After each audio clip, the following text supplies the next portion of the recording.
خۆشەویستانی کورسات نیوز سڵاوتان لێبێ لەگەڵ هاوکارانم ئامادەین پانۆڕامایم شەوتان پێشکەش بکەین. خەڵکی عێراق و هەرێمی کوردستان هێندەی نووی چاکسازی و دژایەتیکردنی گەندەڵین. دوو ڕۆژە لە دڵی هەموو کوردێک جۆرێک لە خۆشی هەیە. لەبەرچی لەبەرەوەی کۆمەڵێک پەرلەمانتار و کۆمەڵێک بەرپرس لە چوارچێوەی هەڵمەتێکی حکوومەتی عێراقیدا دەستگیر کراون. پارەیەکی زۆر، زێڕێکی زۆر، دۆلار و دینارێکی زۆر دەستی بەسەردا ژیراوە. هەر بەڕاستی هاوڕێکم تەلەفۆنی بۆ کردم، وتی ئەو پارانە زیرەشی دەستکردیان بەڕاستی ئەم پارانە لای یەک شەخص هەیە، چونکە ئێمە هەر موچەیەکمان بینیوە و بە سەد دوعا گەیشتۆتە سەری مانگ کەچی ئەم خەڵکە هەر لە وڵاتە ئەم هەموو پارەی پێیە، ئەم هەموو پارەی بردووە چۆن دەستی کەوتووە.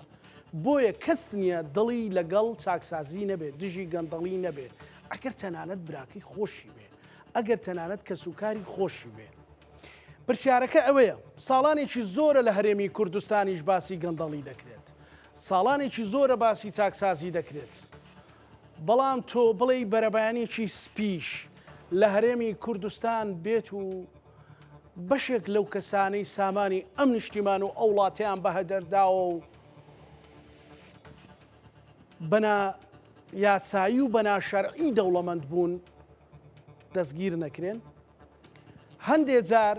پەنجەی تۆمەت بۆ هێزولانە سیاسەکان تەنانە سەرکردە سیاسیە باڵاکانیش درێژەکرێت، بەڵام ئەوانیش جارێکی تر ئەبنە قوربانی هەندێک خەڵکی گەندەڵ و دەستپیس و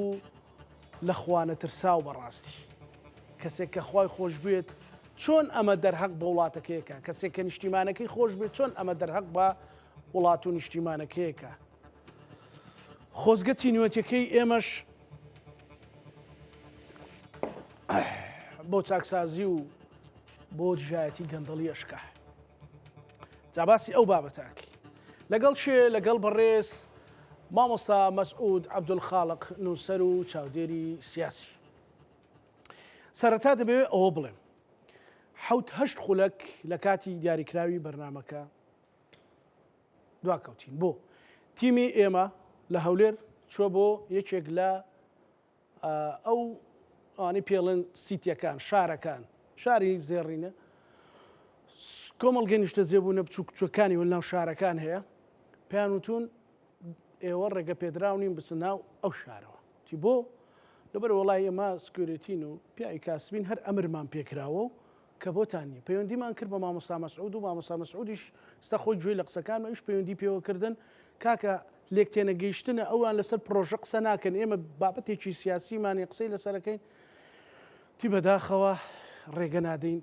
بۆیە لە ڕێگەی تەکنیکی دیکە ئێستا پەیوەندیمان کردووە بە مامۆستا مەسعودەوە. مامۆستا سڵاو لێبێ، سوپاس دەکەم، هیواداری نزگرفتێکیش دروست نەبێ. پێم ناخۆشە لە ناو شاری هەولێرە ئێمە بۆ شێوازە و بۆ وێنەیە لەگەڵ جەنابەت بین. سەرەتا ئەمەوێت لەسەر ئەوە قسە بکەی، ئایا هیچ گرفتێک لەگەڵ جەنابەت هەیە لەو شارە یان هیچ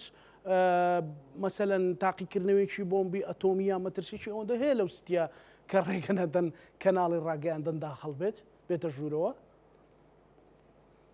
بەناوی خوای گەورە و میهرەبان دەستخۆشی کاکزانان سوپاس. بەشەکێکی زۆر بۆ میلەتەی باس کرد. وڵا ما هەر جۆرە بابەتێک باس بکەین، ئەوە میلەت خۆمانە، ئەوانە هەر کوردەی خۆمانن، بەڵام تیان وەکەین زۆریەکی زۆر لەو میلەتەی ئێمەش دەکەن وەلا کەلیمەش دەترسێن زۆر لەبیر وێ لە مێژە ئەولی ئەوەی دەدەن کە خەڵک تەنجینێتی کۆمنتی نیەستا مامۆستای ئاینیە ڕۆژنامە موسەلەت سووریە بەسە کۆمنت ئەوەش یعنی سبەقێکمان پیشان دەدەن لە سەرەتای داڕوخانی ئەوروپای کۆن کاتێک کە دەسەڵاتێکی تاریک لەسەر حکم بوو ئاوا لە کەلیمە دەترسان لەو شانێ تەنانەت کاتێک کە ئەو زانای گەورە فەلەکناس گرتیان وکە ناوی برێی هەر دەسوڕێتەوە وەرگوتی بابە من بگرن نەگرن ئەو عادە هەر دەسوڕێتەوە وازم لێبی یعنی دەسەڵاتی ئێمە تووشی ئەو وەزعی بووە یعنی وە دەزانی ئەگەر دەمینێن باز نەکەین هیچ نەکەین ئەحداسەکان بەنەو عشقە دەفەکە کە ئەوە ئەحداسە و دێ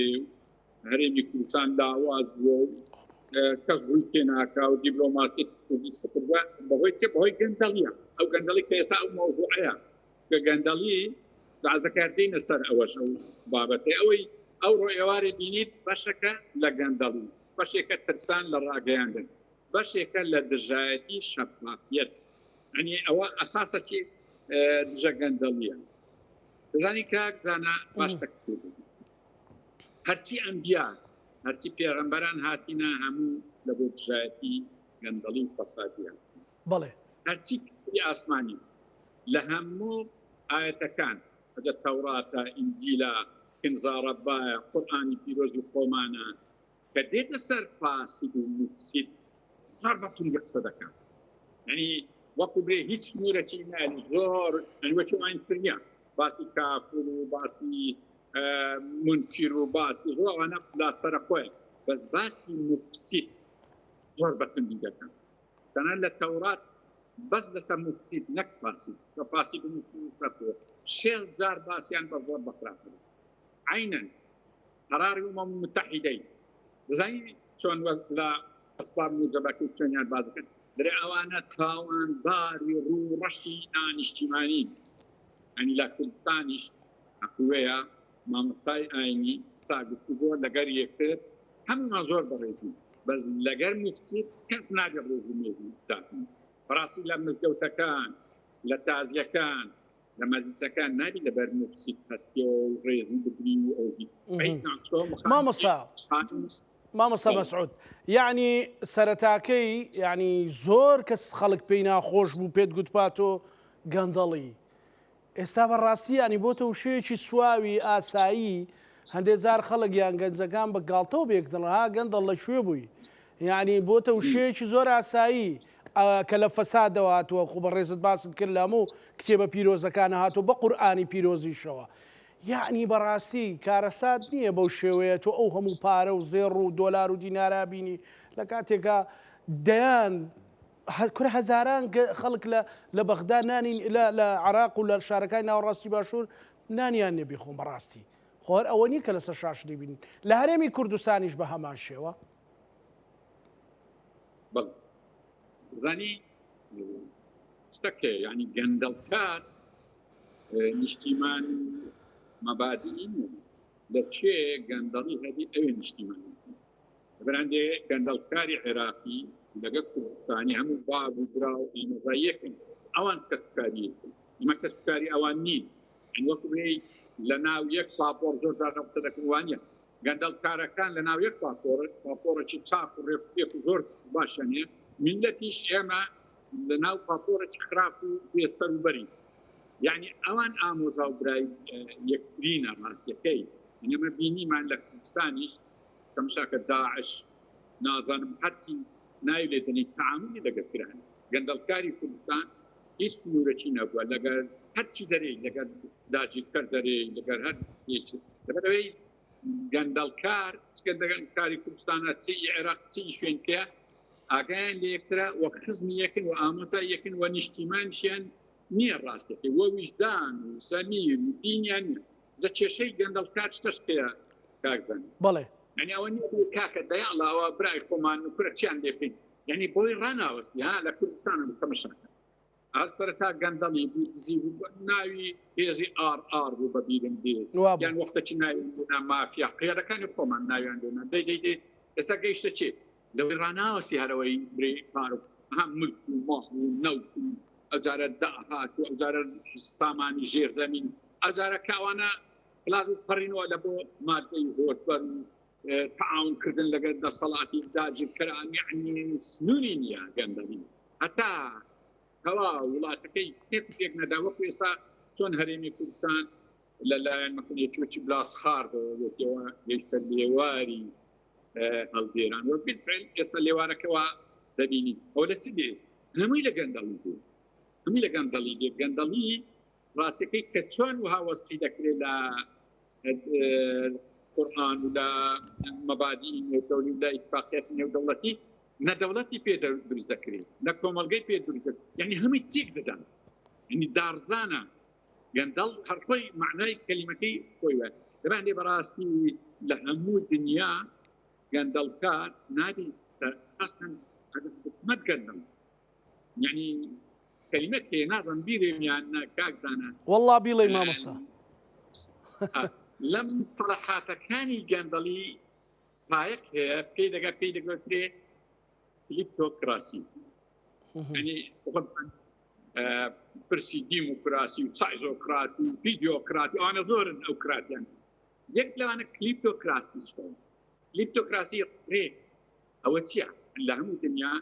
عادەتەن نەمحەک لە گەندەڵی هەیە بەس لە خوار و ئەوش زەندەقی لە میلەت و لە دەسەڵات چووە لە قانون چووە بەس ئەگەر لە شوێنە قانون دەسەڵات خۆی پارێزت پێی دەوترێ کلیپتۆکراسی زۆر بەداخەوە بەجێری ئەو راپۆرتانی نێودەوڵەتی بەجێری ئەو خەبیرانی کە هاتوونە کوردستان و کەمسایان کردیا ئەو مستەڵەحە لە کوردستان دەوەشێتەوە لەبەر هەندێک حەزم نەکرد باسکەم یعنی حکومەت بەخۆی سەرپەرشتی دەکات گەورەکانمان بەخۆی سەرپەرشتی دەکات خەبیرێکی هۆڵەندیان هینا کوردستان داوایان لێ چۆن بەرنامەی تاکسازی ئەوی زۆر تەماشای کرد وت کاکە گەندەڵی لە کوردستان لادەی دەسەڵات و نیزام و ئەحزاب و هەمووی تێک دەڕۆکێ ئەوە دەبین بە من ئاتەمەشاکە لەبەر چێم کلیپتۆکراسی هینە ناو بابەتەی یعنی معنایەکی جیاوازی تێدایە عێراق زۆر خراپە بەڵام عێراق ئیرادەیەک هەیە سزایەک هەیە نە لێرە لە کوردستان پاداش هەیە جا من دێمە سەر جوابی ئەو پرسیارەت گەندەڵی تاسایی دەزانی لە ناو دەسەڵاتی ئێمە لە گفتوگۆ ئەگە یەکە گەندەڵ نەبی یان دزینەکە دەرێن بێعەقل بوو نەیزانی بخوا نەیزانی بخوا زۆر ئەو کەلیمەیە کەلیمەی نەیزانی بخوا ئای فلان کەس کاکە لە خۆی عاقل بوو پیا و پێبووێ ئەو ڕایەگەستیەکە دروستبووە لەسەر ئەوەی ئەو گەلە مەترسیە گەلە لە حەد بەدەر مەترسێ بەڵێ مامۆستا مەسعود ڕۆژی دەست بەکاربوونی ئەندامانی ئەنجومەنی نوێنەرانی عێراق حەز دەکەم پانتایەک باسی هەرێمی کوردستان بکەی بەس دۆسیەکە ئێستا عێراقە بەسەلەن ئەقسم بالله العەظیم سوێن دەخۆن بەخوای گەورە قورئانێکیان لەبەردەستە هەموو ئەوانەی تێدا دەگوترێت کە گەندەڵی نەکەن کە مەسەلەن فەساد نەکەن کە مەسەلەن خاک و نیشتیمانەکەیان خۆش بوێ ئەم قورئانە چیان لێ دەکات مامۆستا بەوانەی عێراقیشە وانەی هەرێمی کوردستانی شۆگە کەسێک مەسەلەن لە بەرامبەر میلەت لە بەرامبەر چاوی کامێرا ئەوە سوێن بە قورئان دەخوا تۆ جگە لەوەی پیاوێکی سیاسی و مخەزرەمی باگراوندێکی دینیشت هەیە وڵایەوە پرسی گەندەڵی زانی مامنێچەکە زۆر بەختی لێشتێنەوە خیانەتە لەگە جەماعەتەکەی لەگە حیزبەکەی خۆی لەگە تاریخی لەگە عائیلەی خۆی ناو ماڵی خۆی ئەو دوایە لەگە ئاینی ئەو دوایە لەگە خوای گەورە لەگە هەمووی خیانەت دەستبردن لە بۆ ماڵی گشتی زۆر یعنی يعني زۆر معجب بە هەندێک دەسەڵاتدار و هەندێک پیادا لە منطقەش هەیە ڕاستەکەی لە تاریخی شێ وەلەی برێنە کە دارویە گەندەڵکار پێی خۆشە پێی بکریکە دنیای زۆر کێکی لەگەڵ سەودی ناهەیە دەست لە هیچ شتی نادا درێواوەی من نیە لێ دەتەسێت درێوە ماڵی گشتیان بەڕاستی لە کوردستان زۆر بەداخەوە ئەگە یەکێک بژایەتی گەندەڵکاری پێ نەقلکرا سزا هەروە لە عێراق نەگەیشتە ئەوڕادەی بەڵام لە عێراقیش کە سوالەکەەوە کرد چەند عیبات و سوێن دەخۆی لە سوێندەکەی دروی چەند عملیە چەندی تێدایە کە گەندەڵی دەکەن یەک درۆکردنی تێدایە درۆیەکی یەکجار زۆر گەورەیە لەو سوێن یانەتی تێدایە نیفاقی تێدا ئەو مستەلەحانی کە سەلبین لە کۆمەڵایەتی یان ئەوەی مەوسوعە کۆمەڵایەتی ئەنترۆپۆلۆژیەکان تۆماریان کردی هەمووی دەکردەوە هەمووی لە موکسیت کۆ دەکەوەکە موکسیت و پاسی دەستەقی پاسی بڕک ئەوەنترا موکسیت عملیەکەیە بەردەوامە بە تایبەتی ئاەتێکی مشتەرەکێ لە تەورات و قورئان هەردوو برێن مفسید ئەو مفسیدە یەکجار زۆر گوناحی گەورەیەکە ئەهلی ئیسلاح تێکەن ئەهلی ئیسلاح لە زیندانی ئێستا لە کورد وەڵ ڕەنگە لە عێراقی شتاڕاتەیەک ئەوە هەدی ئەم نارێم عێراق فەرقی هەیە لەگە کوردستان لە عێراقدا گەندەڵی گەلە جۆرە بەس فەرقە چی هەیە ئەمین هەزەکەی بەراورد چی معادلەکەی دەکەن بەڵێ وەرە هەرچی دێتە کوردستان دەبینی لە دەوائرەکان پاکە گەندەڵ نینە یعنی ڕیشوە وەرناگیری لە دەوائری کوردستان یعنی خەڵکی کوردستان لە ئەسڵدا چەند پاکن موظفەکان چەند هەدی لە چییە ئەوە لە سەرووە لە عێراق بەعکسەوە بڕۆ ڕیشوە لە سادیرە واریدەوە دەست پێ دەکات لە سادیرە زۆر دوان بەس پیادەکانیان باشترن ئیمان میلەتەکەمان باش ڕەنگە پیادەکانمان باش لێ بەعکسەوە ئازادێک ئەو دوو معادلەیە زۆر فەرقی هەیە یعنی جۆری چارەسەرکردنیشە الحەمدولله لە کوردستان ئێمە شانازی بە موەزەف و بە دەستە پاکی دەکەین کە لە کوردستان میلەت کاتەکەین مع الأسف ئەوە پیادەی ئەحزابەکان باوەڕیان بەو میلەتەی نییە باوەڕ یعنی وەکوێی ڕەیەکیان هەیە دەرێن ئەوەی پارەی هەبی یعنی لە دووەلی خەلیج فێربوونە لە هەندێک ئەزمموی ناڕێک زانێ ئێمە بە چەک پێ بگرم سەرەتای نۆهەتەکان پیاداتی ئێمە هەموو پیادەکانمان ڕویان لە پیادە عالەمیەکان بوو یعنی ڕویان لە فەیلسوفەکان بوو ڕویان لە حقوقی ئینسان بوو کوردستان گەلە گەورە بەو دوایی 10 ساڵێک دەبی 15 ساڵێک دەبی ڕویان لە گەندەڵ کرد ڕویان لە گەندەڵکارانی ناوچەکەش کرد ئێستا کوردستان هاتە خوارێ دۆستی باشمان نەما نێودەوڵەتی نەما خەڵکی یعنی تەمەشاکە چێ دەین لە کوردستان خەڵکی گۆرانی بێجی ئافرەتە چ کەس نازانی چییە لە جیاتیەوەی عالمە چی بینی من جارچی داوامان کرد پێش ئەوەی بۆ تێرێز بکە سەکرێری متحیدە 6 مانجما گوتم کاکە ئەوە برادەرە و دۆستە دەتوانین بینە کوردستان لە ئێستاوە شارەزای حەزبی کوردی ڕۆژێکدا دێ دەبتە سەکرێری متحیدە مراجعەش ناکەین چەندی حەولمان هەر لە گەرەوی گۆرانی بێژەکی ئافرەتی عارەبی هینە یەک یعنی چ برێ خۆ کاسبیەکە زیاتر بەو دەکرێ مامۆستا کاسبیەکە ینی ئەو دەتوانێت سەرنجی خەڵک ڕاکێشێ 4 عیمارە بە گەندەڵی بفرۆشێ سێ خان و ڤێلا بفرۆشێوان باشە مامۆستا ئێستا مەسەلەن ئەگەر بێت و وەکۆ من گوتم لە پێشەچەکەدا ڕەنگە وێنەکانت لاە نەبوو بێوتم کەیکی نوێتی ئێمە دەشتێ لە هەرێمی کوردستانیش بەرە بەیانێک هەڵدەستینەوە کە بەڕاستی مەسەلەن کۆمەڵی خەڵک دەستگیر کراوە کە دەبینین مەسەلەن پارەی ئەو وڵاتیان بردووە پارەی ئەو نیشتیمانیان بردووە یعنی ئەم هەڵمەتەش بۆ ئەوەی کە زۆر باسی کوردایەتی دەکەین ئەوەی زۆر باسی ئاڵای کوردستان دەکەین ئەوەی باسی زۆر قەواری هەرێمی کوردستان دەکەیت ئەگەر هەڵمەتێکی لەو جۆرەش بکرێ بۆ هەموو ئەو شتانە هێزێکی تۆکمە نابێت زانانی ئەمە دەبی ئەوەی تەسبیت بکەیت کە بەو جۆرەی ئێستای کوردستان 100 ساڵی پێش هەموو دنیا پاڵپشتی ناگاتەوە وعدی خوایە إن الله لا يصلح عمل المفسد وعد قد ناتبين تبيت ونشي عندي كوا ناري يعني دبي أو نظري تثبيت كنك هيز مستقبل من يبور شيء هذا سان بيزود كتير رنجا باش تبي وبيلا دوايوان بنا بكريتهم كتير دبي أما دز بهاري مكان لنا قرين لقروان هاري مكان تكتير هاري مكان في مني بلان نظامك تكتير فاتيكي كا بقوي أما نساق بيش نيارك كم دوبا رنجا لا يكوش استنصار لو بيش ئەو پێشنیارەمان پێسە دووبار بکەین چەند خۆشە ئێستا سەرکردەکانی کوردی خۆمان هەرێن پێ بگەن کە وەزعی دووەلی وەزعی لام عێراقیش زۆر تەنگ بووتەوە لە گەندەڵکانە زۆر چەند خۆشە بچێ ئەو پارە و کوورەی لە دەرێ بۆ نمونە ئەلەکزەندەر هێک سەفیری ئەمریکای بوو لە عێراق سەرچ کردوەتی سەرکردە کوردەکان ئەو کات وتی 116 میلیارد دۆلاریان لەدەبێت يعني صار رنجة جيش تبي صف بتصار لو كده ما دام أمريكا بزاني ترامب بزاني تبي 100 مليار دولار اللي تقرب كاتو بس بزاني تجربة رئيس عربية كان تجربة عندك ولات يوفي أفريقيا مثلا جنرال جان بيدل بوكاسا آخر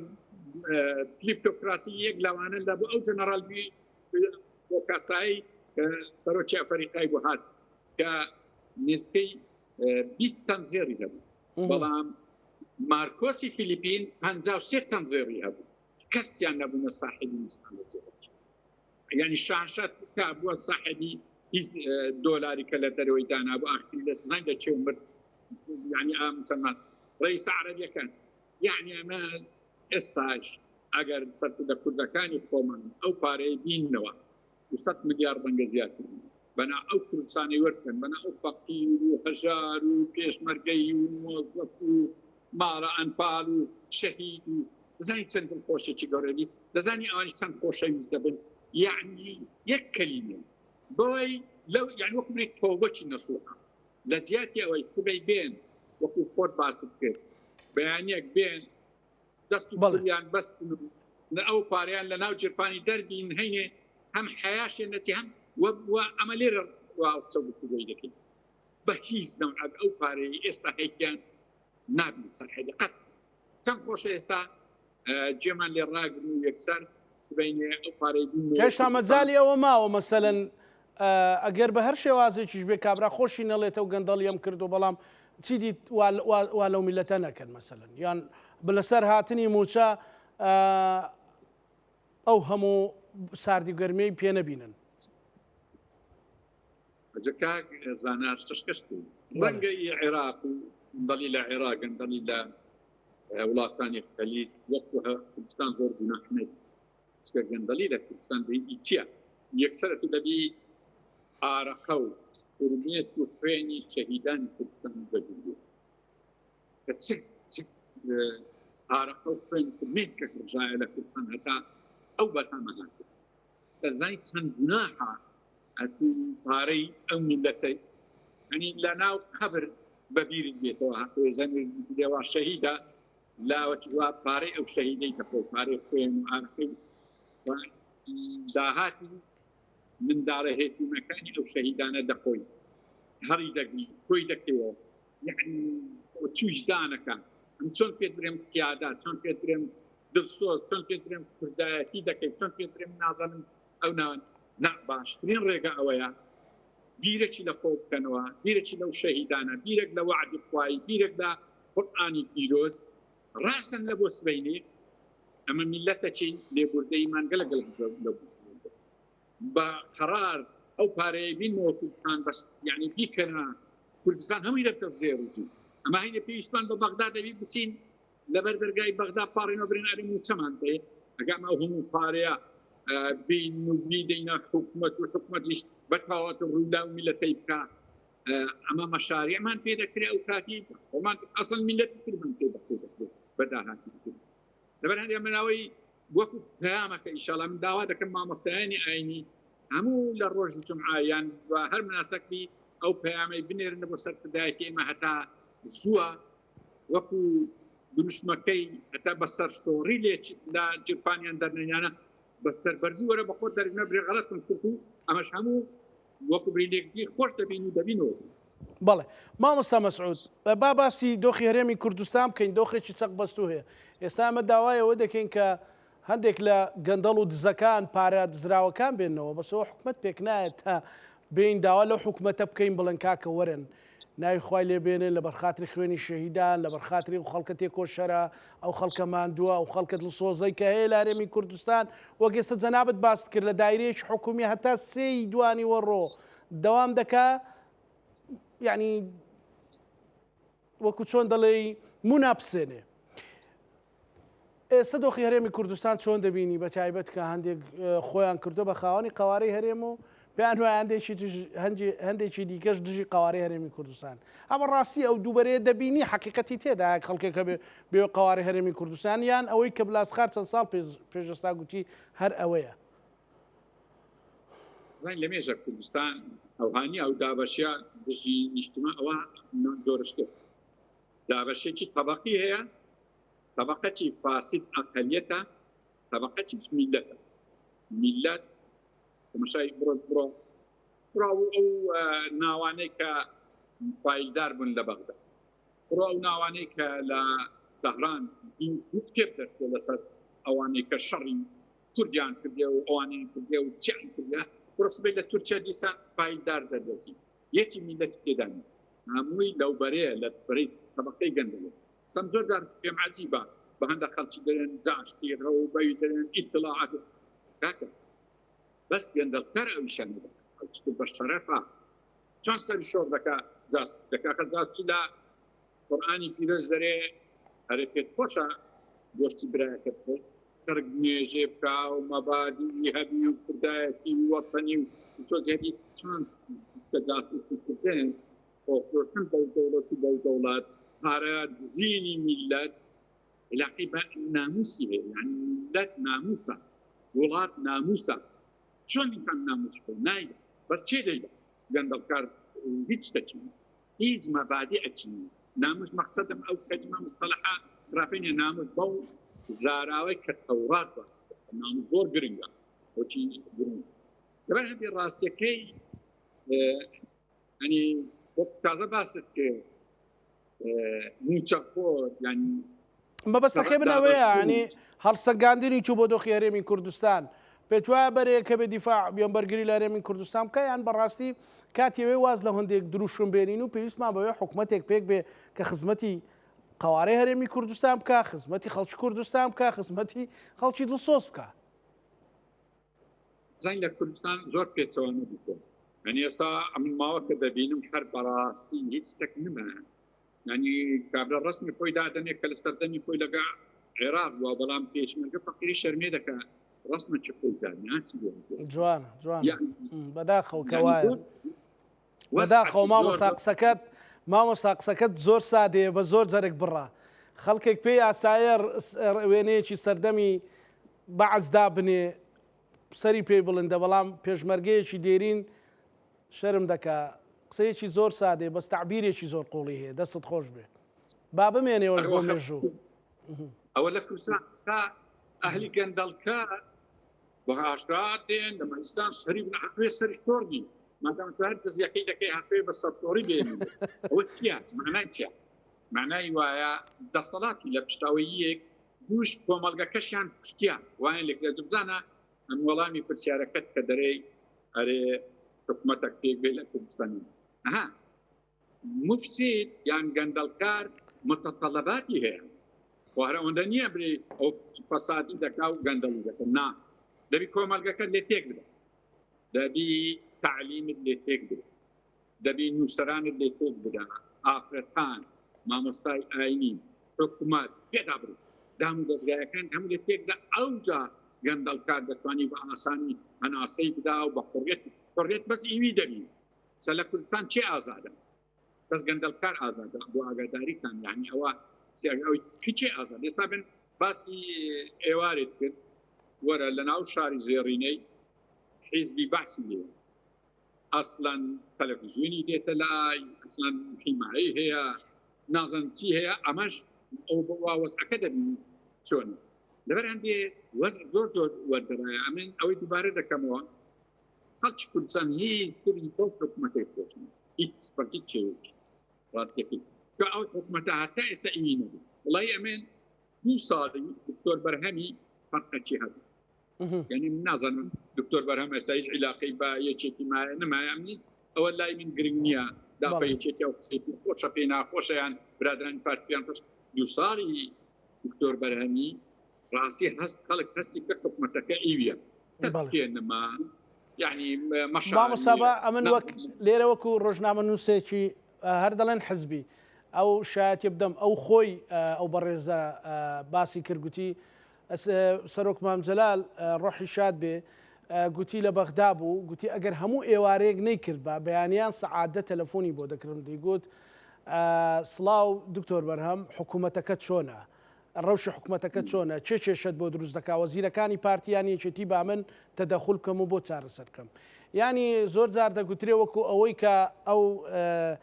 ڕیوایەتە جا حەدیثە صحیحە نازانم دەڵێ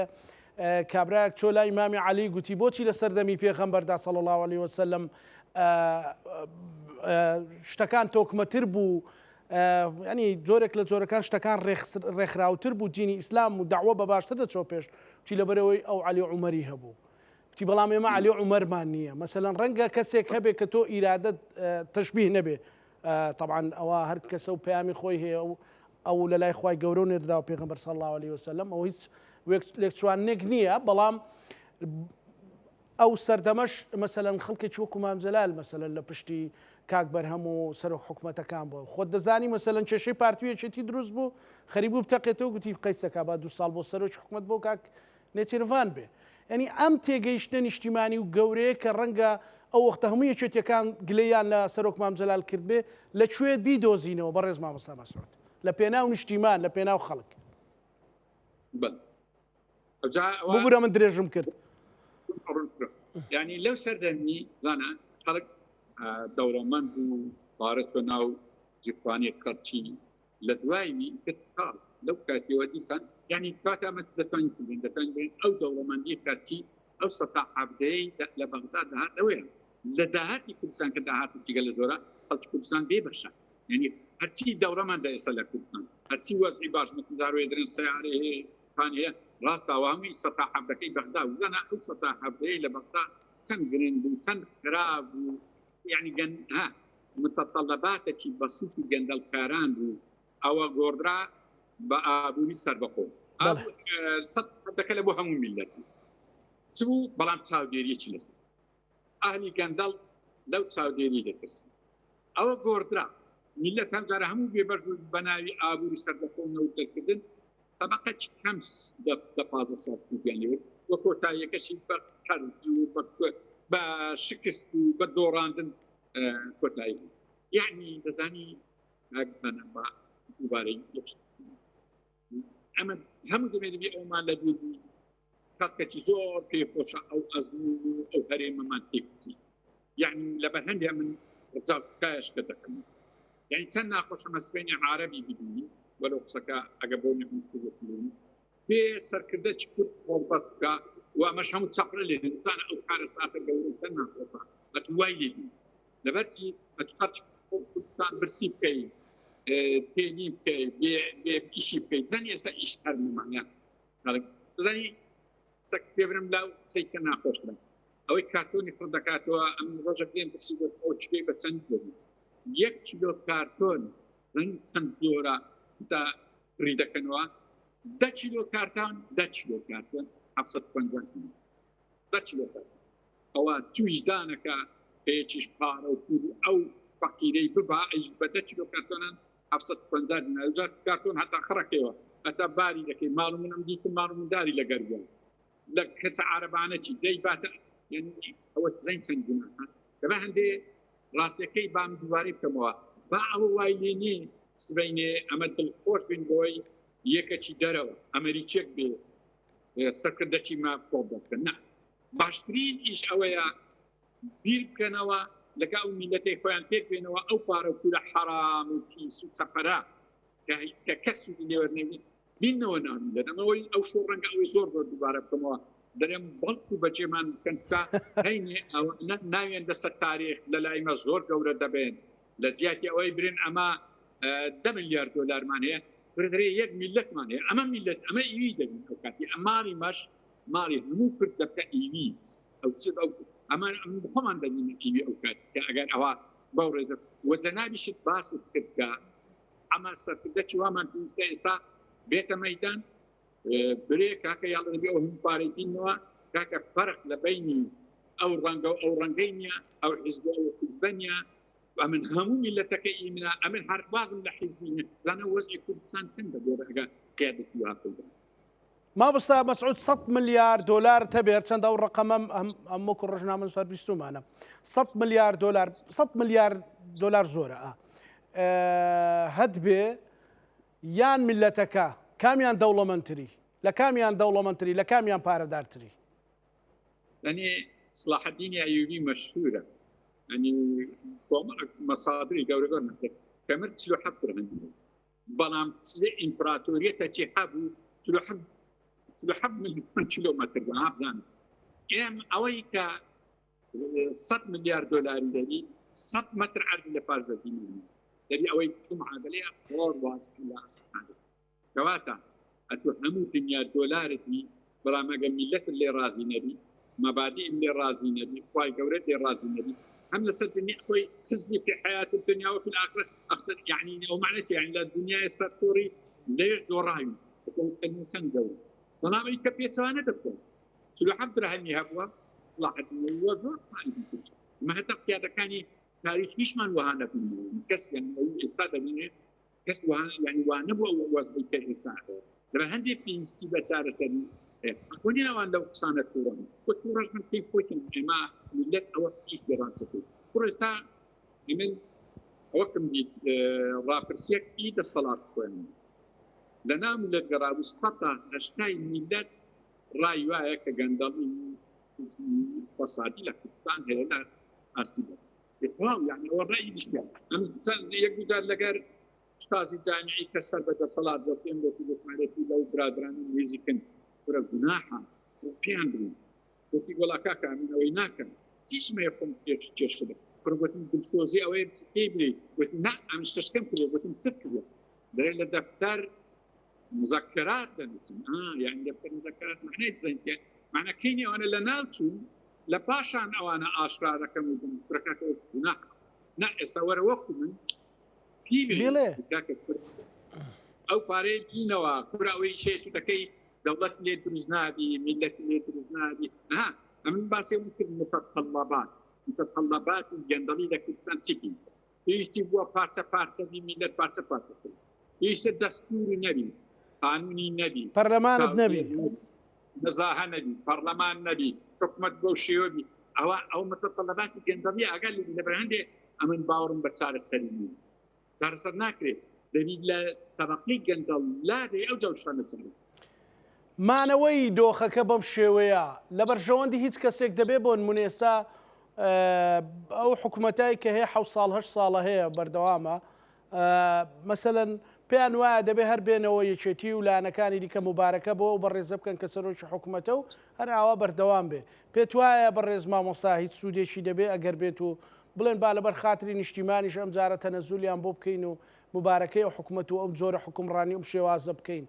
هەر بەڕاستی دەگەینە هیچ کەنارێکی ئارام و ئابین والله هەموو مۆزوعێک کارەسەری هەیە ئێستا وەکو باسی وتم سەرکردەکانمان خۆڵ و باسچەکۆیان هەرتون ناوی و خوای بینن شهادە بینن یعنی بەخۆ بێنەوە ئەو پارە حرامەی بریکاکە ئەمە هەر یعنی هەمان کات ئەو ئیشەشێ ئێستا یعنی ئەو طریقە ئیشتنی ئێستا وا کوردستانی گەیاندە چی بزانی ئێستا سەرکردەکانی ئێمە مەمنونن فتح بقنصلية كذا دبت خبر بقنصلية فرزانية الله هم زاني محافظي كين ربي بغداد هر خيب بين صرف ذاك كان محافظ لي هذه بيشان قيادات بيشان رئيس جهات وزير خارجية سكرتير من تحت جورة وهم يتي وهم جندلية واللي كان دوشيان لما عندي استاش بالفعل وستار سريع هي جوي تيكتي كبسر من دابو وبسر من دابو في تشيزل وبركة براسي أو برادر سبتنا زور زر هذه قال لبنا يوزر إن كان تبع زور أسانا وبغداد لبغداد بله پەیوەندیەکەمان لەگەڵ مامۆستا مەسعود عەبدولخالق پچڕا بەڕاستی دەمەوێت بڵێم کە ئێمە لە شاری هەولێر مامۆستا مەسعود عەبدولخالقمان وەرگرتووە لە ڕێگەی توڕ کۆمەڵاتیەکانەوە ئێمە تیبێنچی تەکنیکیمان ڕۆیشتۆ بۆ شاری زێڕین لە ناو شاری هەولێر کە یەکێکە لەو کۆمەڵگە نیشتە جێبووانە بەڵام بەداخەوە ئەو بەڕێزانەی کە ئەمنیەتی ئێوە دەپارێزنیان لە دەواازەکان دەبیندرێن توانە بۆتان نیە بڕۆنە ژوورەوە توانێ ئێمە هیچ راپۆرتێکمان نییە لەسەر شاری زێڕین ئێمە کەسێک تێکی سیاسی و نووسەر و چاودێری سیاسیە دەمانێت گفتوگۆی لەگەڵ بکەین توێتی نەخێر ببورن ئێوە بۆتان نێداخلی هیچ شارێک بن هیوادارین لایانی پەیوەندیدار و لایانی